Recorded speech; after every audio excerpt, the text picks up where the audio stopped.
नमस्कार, जय हिंद, जय भारत। चलिए बच्चों, आज हम आपको बताने जा रहे हैं कार्बोक्सिलिक एसिड क्या होती है। कार्बोक्सिलिक एसिड, इसके पहले देखिए हमने आपको बता दिया, एल्डिहाइड बता दिया और कीटोन बता दिया। ठीक है, आज हम आपको कार्बोक्सिलिक एसिड के बारे में बताने जा रहे हैं और ध्यान से देखिएगा, वीडियो बहुत ही इंपॉर्टेंट है। और चलिए देखिए कार्बोक्सिलिक अम्ल क्या होते हैं। तो देखिए आपको यहाँ कार्बोक्सिलिक अम्ल के बारे में जो डिफिनेशन होती है कुछ खास नहीं है, बस सिर्फ ये जानिए ऐसे कार्बनिक यौगिक जिसमें COOH समूह जुड़ा होता है उनको हम कार्बोक्सिलिक एसिड कहते हैं। ठीक है, तो यहाँ आप क्या लिख सकते हैं, सिंपल परिभाषा दे दीजिए। आप परिभाषा में कोई जान तो है नहीं, यानी लिखेंगे आप ऐसे कार्बनिक यौगिक जिनमें COOH समूह उपस्थित होते हैं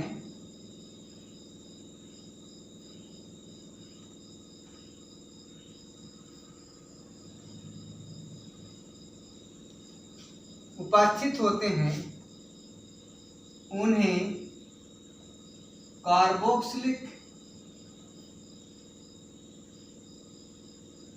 कार्बोक्सिलिक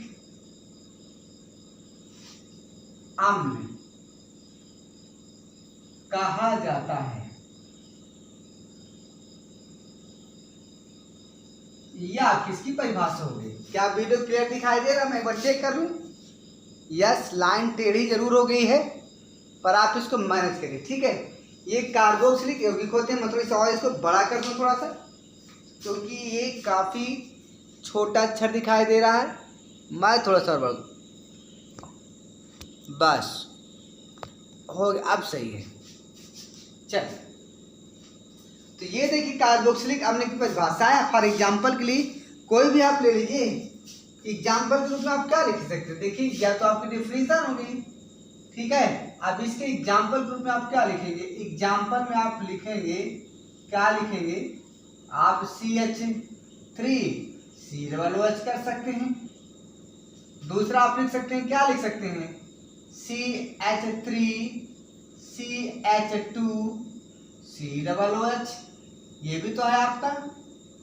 आप इसको भी लिख सकते हैं HCOOH। इनमें देखिए तीनों में जो है आपका OH समूह, COOH समूह उपस्थित है, इसलिए क्या है? कार्बोक्सिलिक यौगिक हैं, कार्बोक्सिलिक अम्ल है। तो इनको ध्यान रखिएगा, ये COOH होता है। जहां तक रही स्ट्रक्चर की बात, इनकी स्ट्रक्चर की बात, तो स्ट्रक्चर भी बहुत ही सिंपल है। स्ट्रक्चर क्या होती है इसकी?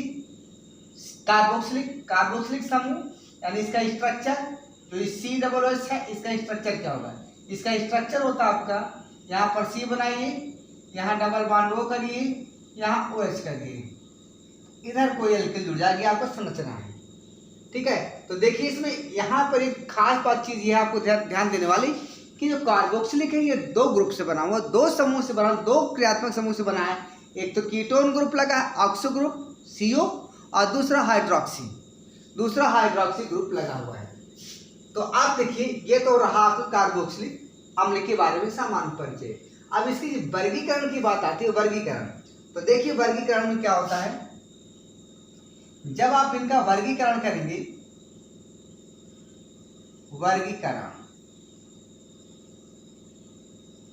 तो वर्गीकरण में क्या करेंगे आप? कितने प्रकार के होते हैं, यही सब आपको चलेगा।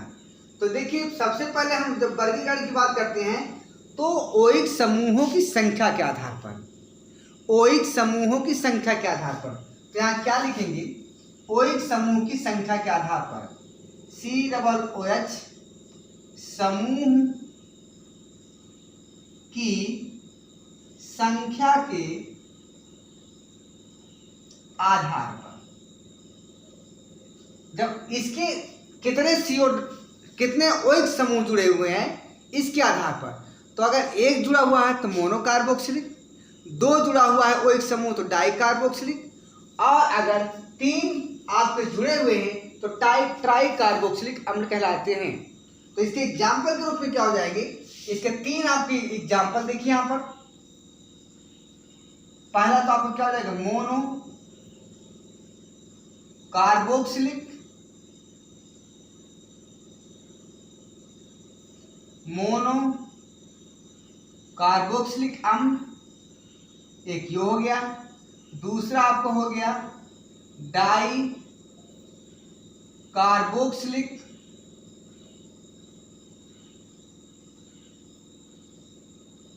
अम्ल। तीसरा आपको क्या हो गया, ट्राई कार्बोक्सिलिक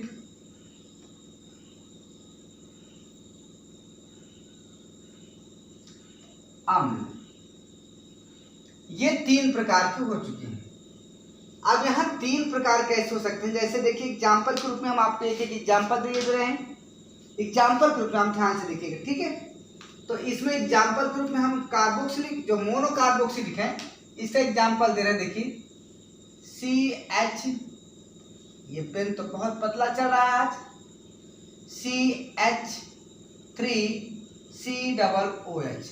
इसमें देखिए एक है, इसमें सिर्फ एक OH समूह है, ये मोनो कार्बोक्सिलिक है।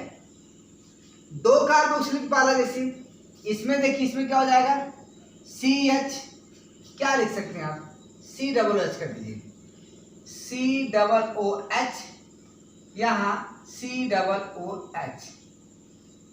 ये हो गया आपका डाई कार्बोक्सिलिक। क्या होगा ये आपका डाई कार्बोक्सिलिक है। इसका एक एग्जांपल और आप लिख सकते हैं, यहां से H2C और यहां पर COOH कर सकते हैं, यहां आपका COOH कर सकते हैं। ये हो गया आपका 2 OH समूह लगा हुआ है, डाई कार्बोक्सिलिक है। 2 OH समूह लगा है, डाई कार्बोक्सिलिक है। लेकिन ट्राई कार्बोक्सिलिक में क्या होगा, 3 ठो लगे होंगे। क्या लिखेंगे, 3 ठो। अच्छा, इसका नाम क्या, ऑक्जेलिक अम्ल। क्या नाम है इसका, ऑक्जेलिक अम्ल। अभी आईयूपीएसी नाम ही बता देंगे, वैसे इसका आईयूपीएसी नाम क्या हो जाएगा, एथेन डाइओइक। ये क्या होगा, प्रोपेन डाइओइक। ये प्रोपेन डाइओइक अम्ल है, ये एथेन डाइओइक अम्ल है, ये आपका क्या है, एथेनोइक अम्ल है। क्लियर। यहाँ डाई क्यों लगा दें, क्योंकि यहाँ पर 2 OH समूह की संख्या है, यहाँ पर 2 OH समूह की संख्या है। तो यहाँ पर आपको क्या हो जाएगा, प्रोपेन डाइओइक एसिड, यहाँ पर 1,2 डाइओइक एसिड, यहाँ पर 1,3 डाइओइक एसिड। ठीक है। चलिए अब देखिए, अगर आप जो ये आपको ट्राई कार्बोक्सिलिक है तो जाहिर सी बात है इसमें 3 होगा। क्या होगा, 3 होगा। तो यहाँ पर हम क्या लिख सकते हैं, इसका उदाहरण हम नीचे लिखते हैं। क्या आपको नीचे समझ में आएगा, चलिए हम नीचे लिख के दे रहे हैं इसका नीचे।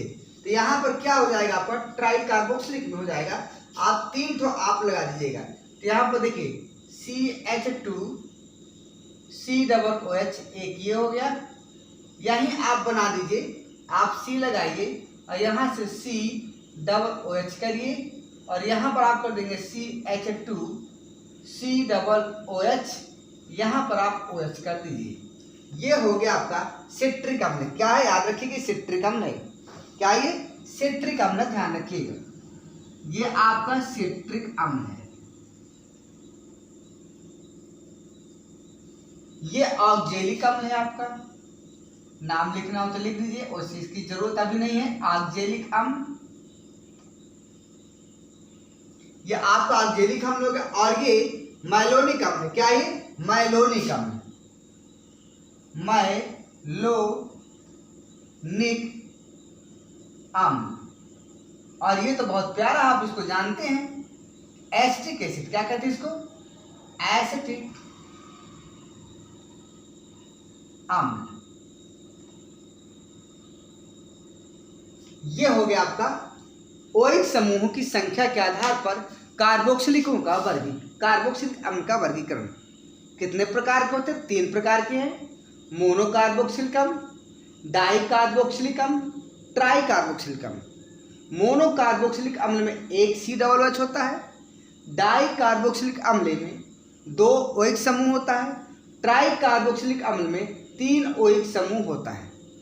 अब यहाँ पर एक OH समूह है, तो यहाँ पर देखिए, यहाँ पर तो क्षार की, ये तो क्षार वाला प्रकृति वाला होता है, तो यहाँ पर क्या होगा, एक OH, अर्थात इसको एक क्षार की अम्ल भी कहते हैं।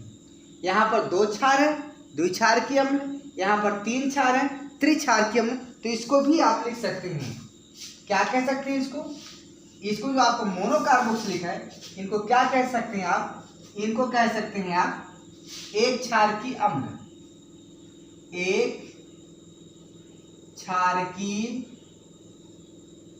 अम्ल कह सकते हैं। और ये क्या है, ये आपका द्विक्षारकीय अम्ल है, क्या ये द्विक्षारकीय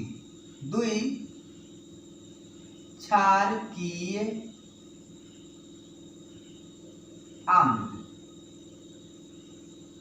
और ये क्या है, त्रिक्षारकीय अम्ल, क्या है ये त्रिक्षारकीय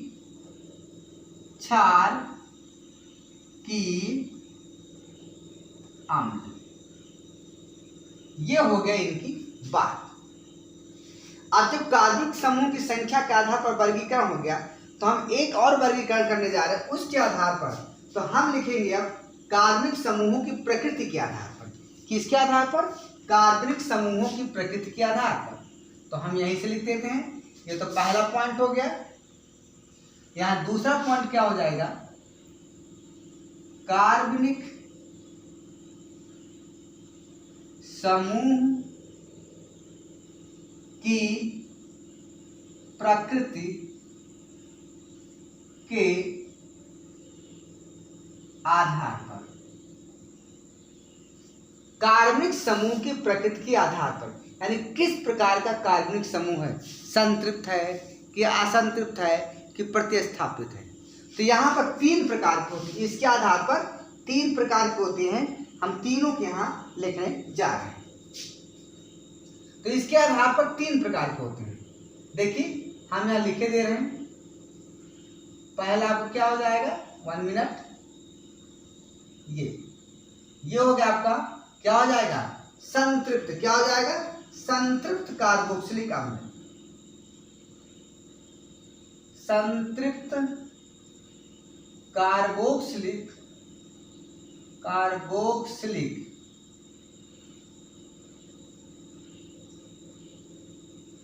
अम्ल। दूसरा आएगा आपका, क्या आएगा, असंतृप्त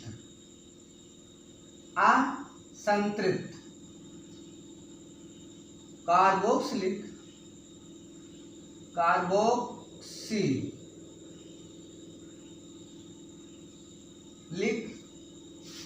अम्ल। तीसरा आपका आता है, क्या आ जाएगा, प्रतिस्थापित, क्या आ जाएगा, प्रतिस्थापित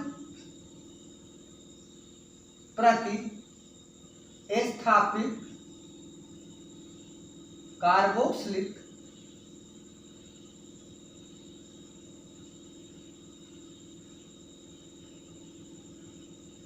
अम्ल।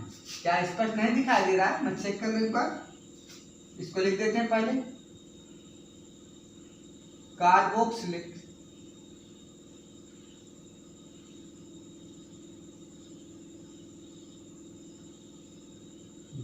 तीन प्रकार के होते, मैं एक बार चेक कर लूं क्या सब स्पष्ट दिखाई दे रहा है।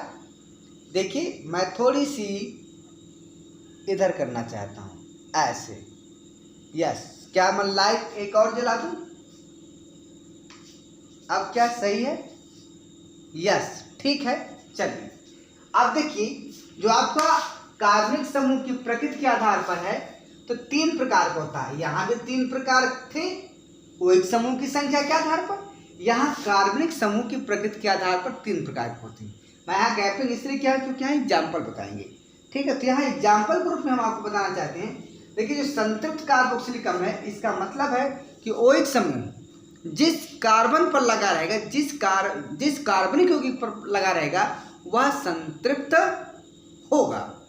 मतलब हर जगह क्या होगा, सिंगल बॉन्ड उपस्थित अनिवार्य है। जैसे यहाँ पर देखिए क्या हो जाएगा, इसका एग्जाम्पल CH3 COOH, एक ये हो गया।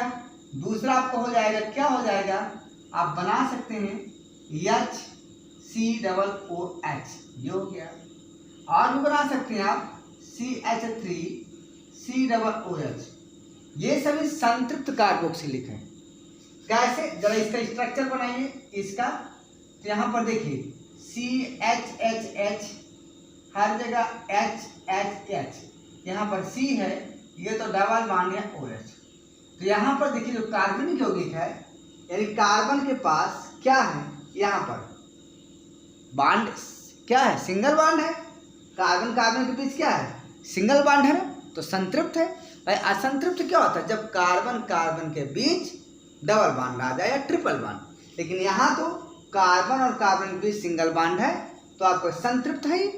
अब चूंकि इसमें OH समूह लगा है तो संतृप्त कार्बोक्सिलिक समूह है। इसी प्रकार इसको भी देख सकते हैं आप, यहाँ तो कोई खास बात है ही नहीं। क्या है, कैसे बनेगा, देखिए इसको देखिए, यहाँ पर लिखेंगे HC डबल बॉन्ड O, यहाँ OH। यहाँ तो एक ही कार्बन है, दूसरा कार्बन है ही नहीं, कोई बात नहीं। यहाँ पर भी इसी प्रकार होगा, जब इसका बॉन्ड बनाएंगे आप तो यहाँ पर ये तो सेम, ये एक ही चीज हो गया। तो यहाँ पर आप CH2 कर सकते हैं, C डबल OH कर सकते हैं। ये सभी आपके संतृप्त कार्बोक्सिलिक अम्ल हैं। लेकिन जहाँ असंतृप्त की बात आती है तो वहाँ पर किसी न किसी कार्बन कार्बन के बीच या तो डबल बॉन्ड होगा या तो ट्रिपल बॉन्ड। जैसे कुछ भी आप बना दीजिए ना, हम एक कार्बन यहाँ करते हैं, एक कार्बन यहाँ करते हैं, यहाँ C डबल OH लगा देते हैं, ये हो गया, यहाँ बांध कर यहाँ बांध कर। अब इसको अगर हमको बनाना है, क्या बनाना है, संतृप्त असंतृप्त, तो एक बांध यहाँ कर दो, एक बांध हो गया, बैलेंस बराबर करना है तो यहाँ आपको H लगाना पड़ेगा, यहाँ आपको H और H2 करना पड़ेगा। अब यहाँ देखिए कार्बन कार्बन के बीच डबल बॉन्ड हो गया, तो ये क्या हो गया, असंतृप्त कार्बोक्सिलिक अम्ल हो गया। इसको ऐसे भी लिख सकते हैं आप, क्या लिख सकते हैं, CH2 double bond CH C double OH। क्या यहाँ तक दिखाई दे रहा है, मैं एक बार चेक कर लूं, यस, थोड़ी सी और, बस ठीक है। अब रहा प्रतिस्थापी। तो जब प्रतिस्थापी की बात होती है तो यहाँ पर क्या आता है आपके पास, मान लीजिए यहाँ पर आपको लगा है CH, क्या लगा हुआ है, यहाँ पर CH लगा हुआ है, यहाँ पर OH कर लीजिए, यहाँ पर OH कर लीजिए और यहाँ पर C डबल OH कर लीजिए। ये एक तो ये हो गया। दूसरा आप क्या कर सकते हैं, CH और क्या कर सकते हैं यहाँ पर 3, और यहाँ CH और यहाँ OH लगा दीजिए, और यहाँ पर क्या करेंगे आप C डबल OH कर दीजिए। मैं इन दोनों को फिगर के द्वारा आपको समझा रहा हूं। देखिए यहाँ पर CH3 था पहले, यहाँ पर CH3 था, यहाँ चेक करिए CH3 और C डबल OH था ये, लेकिन यहाँ पर एक हाइड्रोजन हट गया और उसकी जगह OH आ गया। अर्थात ये कुछ ऐसे था, ये यहां से एक हाइड्रोजन हटा और यहां पर OH आ गया। क्या आ गया, OH आ गया। ठीक है, तो यहां पर देखिए प्रतिस्थापित हो गया। इसको जरा देखिए, ये वाला है, इसको देखिए क्या है, यहाँ क्या था आपका CH3 था, फिर यहाँ पर 2H था और यहाँ पर C डबल OH था। ठीक है, लेकिन यहाँ से एक हाइड्रोजन गोल हो गया। जब यहाँ से एक हाइड्रोजन गोल हो गया तो इसका स्ट्रक्चर क्या बन रहा है, Cl3 CHOH और यहाँ पर C डबल OH। तो ये दोनों भी आपके प्रतिस्थापित कार्बोक्सिलिक अम्ल हैं। तो ये रहा आपका कार्बनिक यौगिक क्या होती, कार्बोक्सिलिक यौगिक क्या होते हैं। कार्बोक्सिलिक यौगिकों का वर्गीकरण क्या होता है, C डबल OH समूह की संख्या के आधार पर 3 प्रकार के, मोनो डाई ट्राई कार्बोक्सिलिक अम्ल, सभी की एग्जाम्पल यहाँ दिए गए हैं। कार्बनिक समूह की प्रकृति के आधार पर कितने प्रकार के होते हैं, 3 प्रकार के होते हैं, संतृप्त कार्बोक्सिलिक अम्ल, असंतृप्त कार्बोक्सिलिक अम्ल और प्रतिस्थापित कार्बोक्सिलिक अम्ल। अगर ये आपको इतना समझ में आ गया हो तो आप इसका स्क्रीनशॉट लीजिए, उसके बाद हम आगे बता रहे हैं।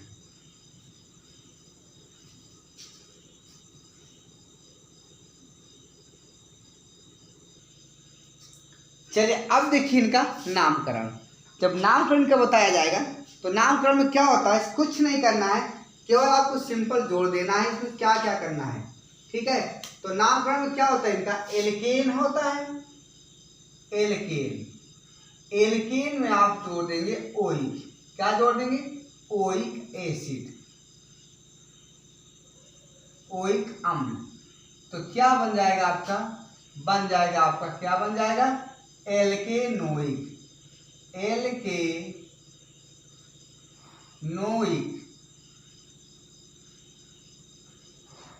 अम्ल आपका बन जाएगा। फॉर एग्जाम्पल के लिए देखिए, एग्जाम्पल के रूप में क्या होता है, जैसे हम अगर आप दे दें आपको HCOOH, तो यहाँ पर मेथेन है, मेथेन में ओइक जोड़ दो, क्या हो जाएगा, मेथेनोइक, क्या होगा, मेथेनोइक अम्ल। अगर इसमें आप जो एक और लिख दीजिए CH3COOH, तो यहाँ पर देखिए एक दो कार्बन है, एथेन में जोड़ दो, एथेनोइक अम्ल। और जोड़ तो जो जोड़ना हो जोड़ दीजिए, क्या दिक्कत है आपको, CH3CH2COOH, यहाँ क्या चार है, तो ये हो जाएगा ब्यूटेनोइक अम्ल। बाकी आपको कक्षा 11 में खूब सीख चुके हैं। हम एक इसका नामकरण का वीडियो बनाकर अपलोड कर देंगे, आप उसको देख लीजिएगा, ठीक है।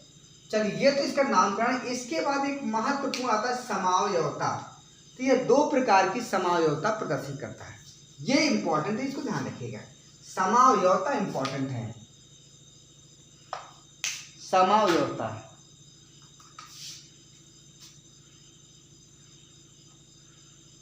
समावयवता इंपॉर्टेंट है। ये दो प्रकार की समावयवता प्रदर्शित करता है। नंबर 1 श्रृंखला समावयवता, श्रृंखला समावयवता, समावयवता।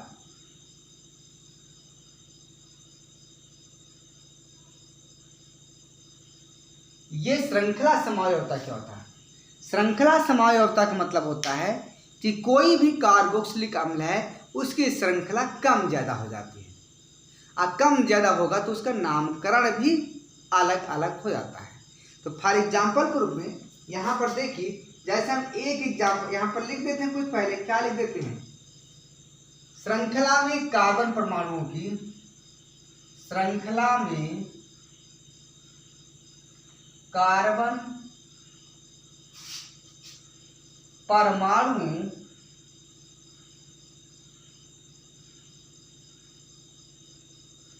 श्रृंखला में कार्बन परमाणुओं की व्यवस्था में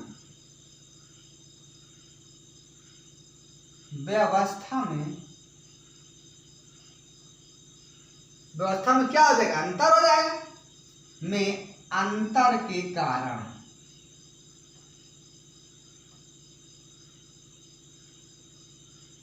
उत्पन्न होती है, कारण श्रृंखला समावयवता प्रदर्शित करते हैं, है ना, यही कारण है, उत्पन्न होती है, कारण उत्पन्न होती है, उत्पन्न होती है। अब जैसे इसके लिए एग्जाम्पल हम आपको लिखे दे रहे हैं, क्या एग्जाम्पल लिखते हैं, देखिए यहां पर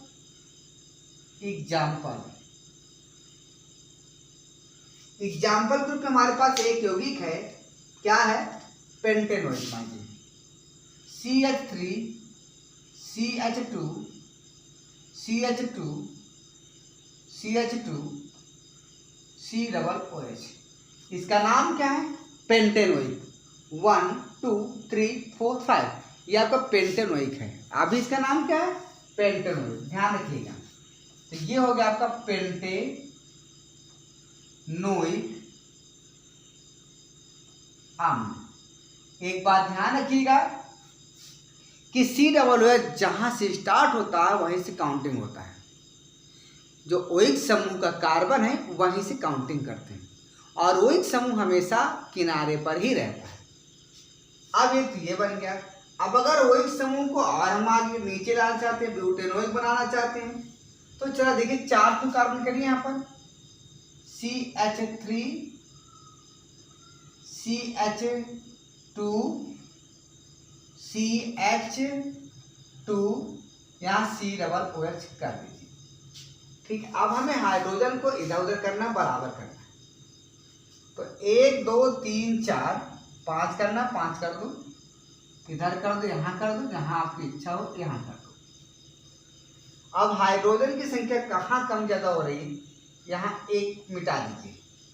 अब आप चेक करिए क्या बराबर हर जगह, यहाँ ठीक है 1 2 3 4 1 2 3 4 ठीक है, 4 4 ठीक है। जब देखिए 1 2 3 4 5 कार्बन, 1 2 2 ऑक्सीजन, हाइड्रोजन जब देखिए 3 3 6 3 त्रिकाई 9 10 3 2 5 6 7 8 9 10 ठीक है। तो इसका नाम क्या हो जाएगा, देखिए भाई यहाँ से 1 2 3 4 या 3 मेथिल 1 ब्यूटेनोइक है। क्या है, 3 मेथिल, इसका नाम है 3 मेथिल 1 ब्यूटेनोइक अम्ल हो गया। यहाँ तो 3 हो गया, हम 2 में लगाना चाहते हैं, तो यहाँ लगा दो आप। देखिए जरा क्या नीचे दिखाई दे रहा है सबको।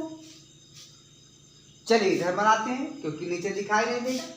इसको, ये पहला हो गया, ये दूसरा हो गया, तीसरा देखिए यहाँ पर C करो, H3 करो, CH2 करो, यहाँ पर CH करो, यहाँ पर लगा दो CH3, यहाँ पर COOH कर दो। ये अब क्या बैलेंस बराबर है, चेक कर लो। 1 2 3 4 5 ठीक है, 3 2 5 6 3 9 1 10 ठीक है। कार्बन ऑक्सीजन तो बिल्कुल सही। इसका नाम क्या है, ये 1 2 3 4, इसका नाम है आपका 2 मेथिल 1 ब्यूटेनोइक अम्ल। एक तो ये हो गया। इसके अलावा भी बन सकता है कुछ कि नहीं बन सकता, बन सकता है भाई। कितने बन सकते हैं, एक और बना दो, बन जाएगा क्या। यार देखिए क्या बन सकता है, चौथा। तो यहाँ देखिए C करिए, इधर C करिए, इधर C करिए, इधर C करिए, इधर C करिए। 1 2 3 4 5 हो गए। H3 करिए, H3 करिए, H3 करिए, H3 करिए। 3 3 6 3 त्रिकाई 9 3 चौक 12 हो गए क्या।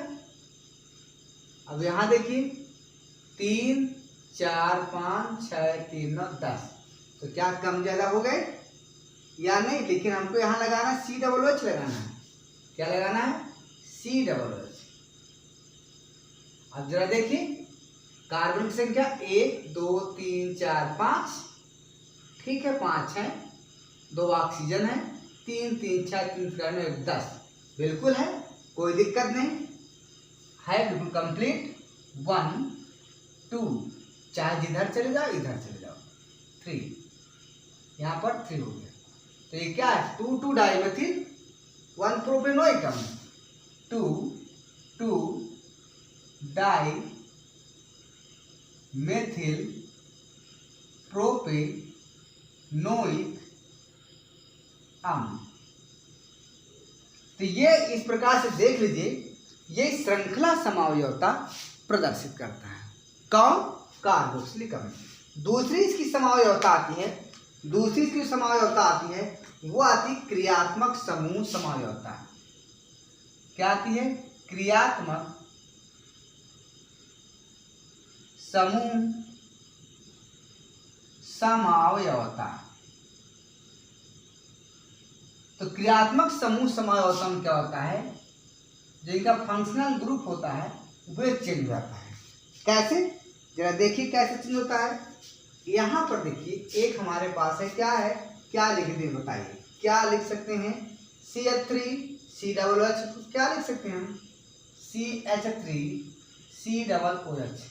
ये है, ये इसमें तो OH समूह लगा है।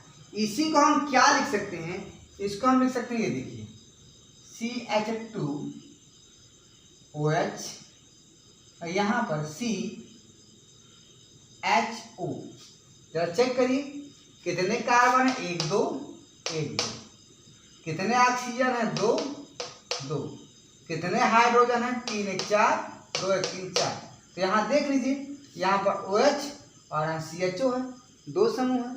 लेकिन यहाँ पर सिंपली क्या है, कार्बोक्सिलिक है। इसका नाम क्या है, ग्लाइकॉल है।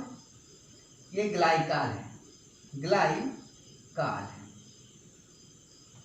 और इसका नाम क्या है, ये तो आपका एसिटिक अम्ल है, एसिटिक अम्ल, एसिटिक अम्ल। ठीक है। और एक और आपको बन सकता है, क्या बन सकता है, मैं कहाँ पर लिखूं, क्या यहाँ पर दिखाई दे रहा है, मैं चेक कर लूं। हाँ, थोड़ी सी जगह दिखाई दे रहा है, तो यहाँ आइए, देखिए यहाँ पर क्या लिख सकते हैं हम, CH और यहाँ पर CH2 करो, इधर ऑक्सीजन जोड़ो, इधर OH करो। जरा यहाँ पर देखिए क्या है, यहाँ पर 1 2 2 कार्बन है, ठीक है। हाइड्रोजन 2 3 4 4 हाइड्रोजन है। और आपको क्या ऑक्सीजन कितने, 1 2 2 है। ये ठीक है, कोई दिक्कत नहीं, पैसे इसका स्ट्रक्चर आप बना सकते हैं, मैं बना कर यहाँ दिखा रहा हूँ आपको। यहाँ देखिए 2 कार्बन है, तो 2 और ये 2 हो गए। यहाँ पर हाइड्रोजन है, इधर हाइड्रोजन कर दीजिए, इधर 2 हाइड्रोजन है, 2 हाइड्रोजन कर दीजिए। यहाँ पर ऑक्सीजन 2 जुड़ा हुआ है, 1 जुड़ा हुआ, 1 यहाँ से 1 यहाँ से, बाकी आपके इलेक्ट्रॉन पेयर तोड़ रहे हैं। और यहाँ OH है, तो आप ऐसा करिए, यहाँ O कर दीजिए, यहाँ H कर दीजिए, ये बॉन्ड ये बॉन्ड। ये क्या है आपका, एथेन। क्या ये, हाइड्रोक्सी एथेन। क्या ये, hydroxy ethane oxide, hydroxy ethane oxide. इधर लिख देता हूं, पता इधर दिखाई देता है कि नहीं। ये क्या दिखाई दे रहा है, एक बार एक चेक कर लूं पूरा, नहीं दिखाई दे रहा ना, यस कोई बात नहीं, हम ऐसे कर दे रहे हैं। अब आप देखिए, तो इस प्रकार से आप देख सकते हैं कि जो आपका कार्बोक्सिलिक है वो 2 प्रकार की समयोता प्रदर्शित करता है, श्रृंखला समयोता और क्रियात्मक समूह समयोता। ठीक है, क्रियात्मक समूह समयोता में यहाँ पर देखिए OH समूह है, जबकि यहाँ CHO और OH समूह आ गया, और यहाँ पर आप खुद देख लीजिए क्या क्या है। तो इस प्रकार से कार्बोक्सिलिक अम्ल का सामान्य परिचय हो गया, नामकरण हो गया, समयोता हो गया, उसका वर्गीकरण हो गया। कल हम कार्बोक्सिलिक अम्ल बनाने की रासायनिक विधियां आपको समझाएंगे। तब तक के लिए सभी स्टूडेंट्स को, सभी भाई बहनों को प्यार भरा नमस्कार। जय हिंद, जय भारत।